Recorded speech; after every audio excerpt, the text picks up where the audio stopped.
మిత్రులందరికీ నమస్కారం. ఫ్రెండ్స్, ఆంధ్రప్రదేశ్ రాష్ట్ర ప్రభుత్వము కాంట్రాక్ట్ ఉద్యోగులకు సంబంధించి మినిమం టైం స్కేల్ ఇవ్వాలి అన్నటువంటి అంశానికి సంబంధించి జీవో నంబర్ 2ను రిలీజ్ చేయడం జరిగింది. ఎప్పుడు నిన్ననే 6/1/2025 నాడు జీవో నంబర్ 2ను రిలీజ్ చేయడం జరిగింది. ఈ జీవో నంబర్ 2 రావడంతో కాంట్రాక్ట్ ఉద్యోగుల్లో ఆనందం వ్యక్తమవుతుంది. ఎందుకంటే ఇంతవరకు తక్కువ శాలరీస్ తీసుకున్నాము. 2015 పిఆర్సీకి సంబంధించి శాలరీస్ తీసుకున్నాము. ఇప్పుడు 2020 పిఆర్సీ అయితే ఇంతకుముందు జీవో నంబర్ 5 ఇవ్వడం జరిగింది గత గవర్నమెంట్. ఎప్పటి నుంచి? జనవరి 1, 2022 నుంచి ఖచ్చితంగా ఎంటీఎస్ ఇవ్వాలి అన్నటువంటిది, అంటే పిఆర్సీని అప్లికబుల్ చేయాలని ఒక జీవోని ఇవ్వడం జరిగింది. ఆ జీవో ఇంతవరకు అమలుకు నోచుకోలేదు.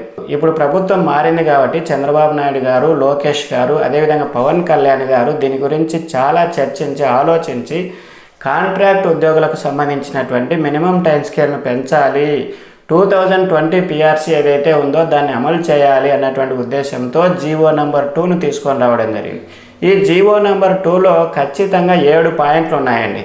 ఈ 7 పాయింట్లు ఏం తెలుపుతాయి, ఏ విధంగా ఉంది అన్నటువంటి అంశాన్ని గురించి తెలుసుకుందాం.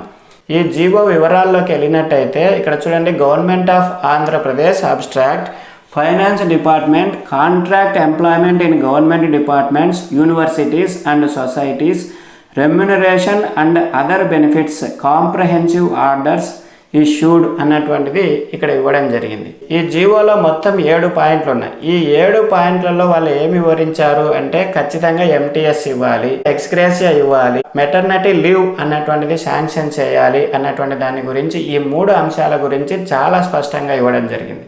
ఇక్కడ 1వ పాయింట్లో ఏమని ఇచ్చారు, జీఓఎంఎస్ నంబర్, అంటే మనము రెఫరెన్స్లో ఒక 4 రెఫరెన్స్లు ఇవ్వడం జరిగింది. ఈ 4 రెఫరెన్స్లో ఫస్ట్ రెఫరెన్స్ ఏంటి, జీవో నంబర్ 12. జీఓఎంఎస్ నంబర్ 12 ఎప్పుడు రిలీజ్ అయింది? 28/1/2019 నాడు. ఈ జీవో నంబర్ 12 ప్రకారం ఏంటి, 2015 ఎంటీఎస్ను అమలు చేయాలి అన్నటువంటిది. అదేవిధంగా రెఫరెన్స్ 2లో ఏమని ఇచ్చారు, జీవో నంబర్ 24 ఇచ్చారు. జీఓఎంఎస్ నంబర్ 24 అన్నటువంటిది 18/2/2019 రిలీజ్ అయింది. ఈ 2 ఏం తెలుపుతున్నాయి అంటే కాంట్రాక్ట్ ఎంప్లాయీస్కి ఖచ్చితంగా రివైజ్డ్ పే స్కేల్ 2015లో రెగ్యులర్ ఎంప్లాయీస్ పిఆర్సీ, ఆ పిఆర్సీ ప్రకారము వీళ్ళకి ఎంటీఎస్ ఇవ్వాలి అన్నటువంటిది జీవో నంబర్ 12, జీవో నంబర్ 24 తెలుపుతాయి. నెక్స్ట్ జీవో నంబర్ 40 వచ్చింది. ఈ జీవో నంబర్ 40 ఎప్పుడు వచ్చింది? 18/6/2021. ఇక్కడ ఏమి ఇచ్చారంటే 2015 పిఆర్సీని అమలు చేయాలి, వేకెంట్ పోస్టులు ఏమైతే ఉన్నాయో, ఫైనాన్స్ అప్రూవల్ ఏదైతే ఉందో, గవర్నమెంట్ ఏదైతే అనుమతి ఇచ్చిందో ఆ కాంట్రాక్ట్ పోస్టులో పనిచేస్తున్నటువంటి వాళ్లకు పిఆర్సీ ఇవ్వాలి అని చెప్పేసి జీవో నంబర్ 40 తెలుపుతుంది. ఇది 18/6/2021 రిలీజ్ అయింది. తర్వాత రెఫరెన్స్ 3లో ఏమని ఇచ్చారు, జీవో నంబర్ 5 అన్నటువంటిది. జీవో నంబర్ 5 గత ప్రభుత్వం రిలీజ్ చేసింది. గత ప్రభుత్వం ఎప్పుడు? 17/1/2022 నాడు రిలీజ్ చేసింది. 2020 పిఆర్సీని అమలు చేయాలి ఖచ్చితంగా విత్ ఎఫెక్ట్ ఫ్రమ్ 2022 జనవరి 1 నుంచి రిలీజ్ చేయాలి అని చెప్పారు. కానీ అది అమలుకు నోచుకోలేదు. ఇప్పుడు ఈ గవర్నమెంట్ ఏం చేసింది అంటే 4వ పాయింట్లు ఏమని ఇచ్చారు, సెంట్రల్ గవర్నమెంట్ స్కీమ్స్ కానీ, గవర్నమెంట్ ప్రాజెక్ట్స్ కానీ, అదేవిధంగా కొన్ని స్పాన్సర్డ్ అంటే ఫండెడ్ స్కీమ్స్ ఉన్నాయి, ఫండెడ్ ప్రాజెక్ట్స్ ఉన్నాయి. ఈ ఫండెడ్ స్కీమ్స్ కానీ, ఫండెడ్ ప్రాజెక్ట్స్ కానీ ఈ ఎంటీఎస్ అన్నటువంటిది వర్తించదు. అంటే కొన్ని స్కీమ్స్ ఉన్నాయి. ఇప్పుడు సర్వశిక్ష అభియాన్ ఉంది. ఈ సర్వశిక్ష అభియాన్ అన్నటువంటిది central government scheme. Central government scheme కానీ, అదేవిధంగా స్టేట్ గవర్నమెంట్లో పనిచేసేటువంటి కొన్ని ప్రాజెక్ట్స్ ఉన్నాయి. స్టేట్ గవర్నమెంట్ ప్రాజెక్ట్స్ కానీ, సెంట్రల్ గవర్నమెంట్ ప్రాజెక్ట్స్ కానీ, ఏవైతే ఫండింగ్ ఆధారంగా నడుస్తున్నటువంటి ప్రాజెక్ట్స్కు, స్కీమ్స్కు ఇది వర్తించదు అన్నటువంటిది చాలా స్పష్టంగా 4వ పాయింట్లో ఇవ్వడం జరిగింది. ఇక్కడ 5వ పాయింట్లో ఏమని ఇచ్చారు, అవన్నీ పక్కన పెట్టేసి, మిగతా జీవోలన్నీ పక్కన పెట్టేసి ఇప్పుడు ఇచ్చినటువంటి జీఓఎంఎస్ నంబర్ 2 ప్రకారము 2020 పిఆర్సీని అమలు చేయాలి అంటే ఎలాంటి రూల్స్ అండ్ రెగ్యులేషన్స్ను పాటించాలి, అదేవిధంగా మెటర్నిటీ లీవ్ ఏ విధంగా ఇవ్వాలి, ఎక్స్గ్రేషియా ఏ విధంగా ఇవ్వాలి అన్నటువంటి రూల్స్ అండ్ రెగ్యులేషన్స్ను పొందుపరచడం జరిగింది. ఇక్కడ 5వ పాయింట్లో ఏబిసి అని క్యాపిటల్ లెటర్స్ ఉన్నాయి. క్యాపిటల్ ఏలో మళ్ళీ ఏ నుంచి జే వరకు కాంట్రాక్ట్ ఎంప్లాయీస్కు సంబంధించి ఎంటీఎస్ని ఏ విధంగా అమలు పరచాలి అన్నటువంటి అంశాలను ఇవ్వడం జరిగింది. పాయింట్ బిలో మెటర్నిటీ లీవ్ గురించి ఇవ్వడం జరిగింది. పాయింట్ సిలో ఎక్స్గ్రేషియా ఏ విధంగా ఇవ్వాలి అన్నటువంటిది ఇవ్వడం జరిగింది. ఇక్కడ క్యాపిటల్ లెటర్ ఏలో ఏ నుంచి జే వరకు ఏమేమి ఉన్నాయంటే, ఏలో ఏమని ఇచ్చారు, ఇది కన్సాలిడేటెడ్ పే, ఖచ్చితంగా 1 టైం పేమెంటు, ఇతర అలవెన్సులు ఏముండవు. పాయింట్ బిలో ఏమని ఇచ్చారు, ఇతర అలవెన్స్లు ఏమి ఉండవు అని ఇవ్వడం జరిగింది. పాయింట్ సిలో ఏమని ఇచ్చారు, ఇంక్రిమెంట్స్ ఏమి ఉండవు. మామూలుగా అయితే రెగ్యులర్ వాళ్ళకి బేసిక్ పే ఉంటుంది, డిఏ, హెచ్ఆర్ఏ, అదర్ అలవెన్స్లు ఉంటాయి, అదేవిధంగా ఇంక్రిమెంట్స్ ఉంటాయి, యాన్యువల్ గ్రేడ్ ఇంక్రిమెంట్స్, ఏఏఎస్ ఇలాంటి ఇంక్రిమెంట్స్ ఉంటాయి. ఈ ఇంక్రిమెంట్స్ ఉండవు, అలవెన్సెస్ ఉండవు. ఇది ప్యూర్లీ కన్సాలిడేటెడ్ బేస్ అని ఇవ్వడం జరిగింది. పాయింట్ డిలో ఏమని ఇచ్చారు, క్లియర్ వేకెంట్ పొజిషన్లో పనిచేస్తూ ఉండాలి. ఎవరైనా కాంట్రాక్ట్ ఎంప్లాయీస్ క్లియర్ వేకెంట్ పోస్టులలో పనిచేస్తూ ఉండాలి. అదేవిధంగా ఫైనాన్స్ డిపార్ట్మెంట్ అప్రూవల్ ఉండాలి. అలాంటి వాళ్ళకు మాత్రమే ఎంటీఎస్ వర్తిస్తుంది అని ఇవ్వడం జరిగింది. పాయింట్ ఈలో ఏమని ఇచ్చారు, డిపార్ట్మెంట్లు ఖచ్చితంగా అటెన్షన్గా ఉండాలి. ఈ రూల్స్ అండ్ రెగ్యులేషన్స్ను పాటించే ముందు ఏదైనా డీవియేషన్స్ వస్తున్నాయా, ఈ డీవియేషన్స్ ఏమీ రాకుండా వాళ్ళు జాగ్రత్తగా ఈ రూల్స్ అండ్ రెగ్యులేషన్స్ను పాటించాలి అనే పాయింట్ ఈలో ఇవ్వడం జరిగింది. పాయింట్ ఎఫ్లో ఏమని ఇచ్చారు, సెంట్రల్ స్పాన్సర్డ్ స్కీమ్స్లో కానీ స్టేట్ గవర్నమెంట్ ప్రాజెక్ట్స్లో కానీ దేంట్లో కానీ పనిచేస్తున్నటువంటి కాంట్రాక్ట్ ఎంప్లాయీస్కి ఇది వర్తించదు అని ఖచ్చితంగా ఇవ్వడం జరిగింది. ఈ ప్రాజెక్ట్స్ కానీ స్కీమ్స్ కానీ ఏ విధంగా ఉంటాయి, ఫండ్ రెగ్యులేటెడ్గా ఉంటాయి. ఫండ్ రెగ్యులేటెడ్ అంటే సెంట్రల్ గవర్నమెంట్ కొంత ఫండ్, స్టేట్ గవర్నమెంట్ కొంత ఫండ్ ఇచ్చేసి దీన్ని స్కీమ్స్ను ప్రాజెక్ట్స్ను నడుపుతూ ఉంటాయి. ఫర్ ఎగ్జాంపుల్ సర్వశిక్ష అభియాన్ ఉంది, ఎస్ఎస్ఏ ఉంది. ఎస్ఎస్ఏలో పనిచేస్తున్నటువంటి డిఫరెంట్ ఎంప్లాయీస్ ఉన్నారు.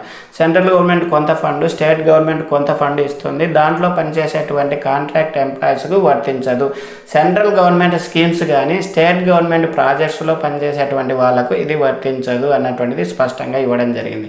పాయింట్ జీలో ఏమని ఇచ్చారు, మళ్ళీ ఫైనాన్స్ డిపార్ట్మెంట్ కాంకరెన్స్ లేనటువంటి పోస్టులు అంటే ఫైనాన్స్ డిపార్ట్మెంట్ అప్రూవల్ లేనటువంటి పోస్టులలో పనిచేస్తున్నటువంటి కాంట్రాక్ట్ ఎంప్లాయీస్కి ఇది వర్తించదు.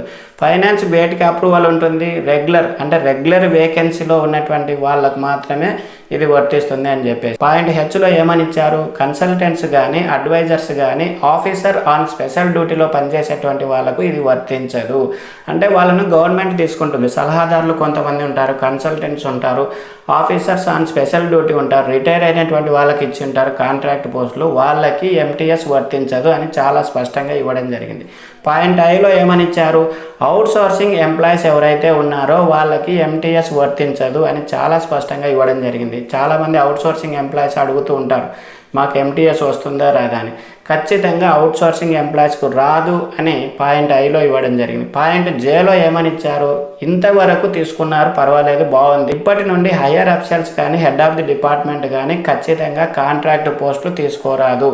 ఒకవేళ గవర్నమెంట్ అనుమతి లేకుండా, ఫైనాన్స్ అనుమతి లేకుండా ఎవరైతే head of the department higher officials contract ఎంప్లాయీస్ని అపాయింట్ చేసుకుంటారో వాళ్ళకి ఖచ్చితంగా సిసిఏ రూల్స్ 1991 ప్రకారం క్రమశిక్షణ చర్యలు తీసుకోబడుతుంది అని చాలా స్పష్టంగా పాయింట్ జేలో ఇవ్వడం జరిగింది. ఇవన్నీ పాయింట్ ఏలో ఇచ్చారు, అంటే కాంట్రాక్ట్ ఎంప్లాయీస్ సంబంధించి ఎంటీఎస్ ఏ విధంగా ఇవ్వాలి అని చెప్పేసి. పాయింట్ బిలో ఏమని ఇచ్చారు, మెటర్నిటీ లీవ్ ఖచ్చితంగా 180 డేస్ ఇస్తాము. ఈ 180 డేస్ కూడా ఏ విధంగా, కన్సాలిడేటెడ్ పేమెంట్ ఏ విధంగా ఉంది, 180 డేస్ అంటే 6 months అవుతుంది. ఈ 6 months ఏ విధంగా ఉంటుందంటే వేతనంతో కూడినటువంటి సెలవు. 6 నెలల పాటు వాళ్ళు మెటర్నిటీ లీవ్ పెట్టుకోవచ్చు. ఈ 6 నెలల పాటు వాళ్ళకి ఎంత అమౌంట్, నెలకి ఎంత కన్సాలిడేటెడ్ అమౌంట్ వస్తుందో ఆ అమౌంట్ ఖచ్చితంగా వాళ్ళకు శాలరీతో కూడినటువంటి 180 రోజుల సెలవు ఇవ్వడం అనేది చాలా గ్రేట్. ఇది 180 డేస్ ఇచ్చారు. తర్వాత పాయింట్ సిలో ఎక్స్గ్రేషియా గురించి ఇవ్వడం జరిగింది. ఎవరైనా సరే కాంట్రాక్ట్ ఎంప్లాయీ ప్రమాదవశాత్తు మరణిస్తే వాళ్ళకి 5 lakhs రూపీస్ ఇస్తారు. సహజ మరణం అయితే కనుక 2 lakhs రూపీస్ ఇస్తారు. ఈ విధంగా ఎక్స్గ్రేషియా రావాలి అంటే దీంట్లో ABCD అని కొన్ని రూల్స్ ఇవ్వడం జరిగింది. 3 months లోపల ఖచ్చితంగా అప్లై చేసుకోవాలి అని పాయింట్ ఏలో ఇవ్వడం జరిగింది. పాయింట్ బిలో ఏమని ఇచ్చారు, 15 రోజుల లోపల ఎంక్వైరీ జరపాలి. పర్సనల్గా హెడ్ ఆఫ్ ది డిపార్ట్మెంట్ కానీ హైయర్ అఫీషియల్స్ కానీ దాన్ని ఎంక్వైరీ చేసి 15 రోజుల లోపల దాని రిపోర్టును తయారు చేయాలి. తర్వాత పాయింట్ సిలో ఏమని ఇచ్చారు, ఈ రిపోర్ట్ను హెడ్ ఆఫీస్కు పంపించాలి. హెడ్ ఆఫీస్కు పంపించిన తర్వాత పాయింట్ డిలో ఏమని ఇచ్చారు, హెడ్ ఆఫీస్ వాళ్ళు నిర్ణయం తీసుకుంటారు ఎవరికి ఇవ్వాలి. మళ్ళీ వాళ్ళు ఎంక్వైరీ చేస్తారు. ఈ సర్టిఫికేట్స్ అన్ని వెరిఫై చేసిన తర్వాత ఏ విధంగా ఇవ్వాలి, ఎట్లా ఇవ్వాలి అని చెప్పేసి ఎక్స్గ్రేషియా అనేది ఖచ్చితంగా ఇస్తారు. యాక్సిడెంటల్ డెత్ అయితే 5 lakhs ఇస్తారు, సహజ మరణం అయితే 2 lakhs ఇస్తారు. 6వ పాయింట్లో ఏమని ఇచ్చారు, all the head of the departments అలర్ట్గా ఉండండి, దీనికి సంబంధించినటువంటి రూల్స్ అండ్ రెగ్యులేషన్స్ను పాటించండి. అంటే ఈ జీవోలో తూచా తప్పకుండా ఏమి ఇచ్చామో ఆ రూల్స్ను ఖచ్చితంగా పాటించి కాంట్రాక్ట్ ఎంప్లాయీస్కి ఎంటీఎస్ను అమలు చేయండి అని ఇవ్వడం జరిగింది.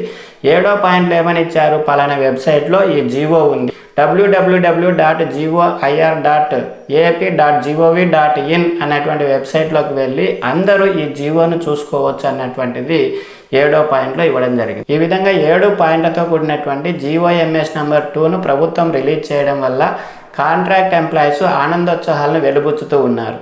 ఎందుకంటే 2015 పిఆర్సీని అమలు చేశారు. గత ప్రభుత్వం ఏం చేసింది, ఒక జీవోని ఇచ్చింది, కాకపోతే 2022 జనవరి 1 నుంచి అమలు చేయాలని ఇచ్చింది, కానీ అది అమలుకు నోచుకోలేదు.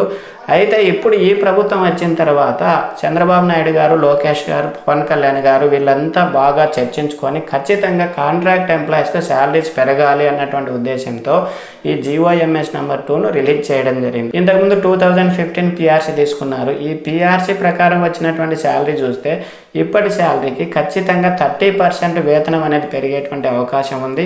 అందుకే అందరూ ఆనందోత్సాహాలను వెలుబుచ్చుతూ ఉన్నారు. ఈ వీడియోలో మనం కాంట్రాక్ట్ ఎంప్లాయీస్కి సంబంధించి జీవోఎంఎస్ నెంబర్ 2లో ఉన్నటువంటి రూల్స్ అండ్ రెగ్యులేషన్స్ 2015 పిఆర్సీని ఏ విధంగా అమలు చేయాలన్నటువంటిది తెలుసుకోవడం జరిగింది.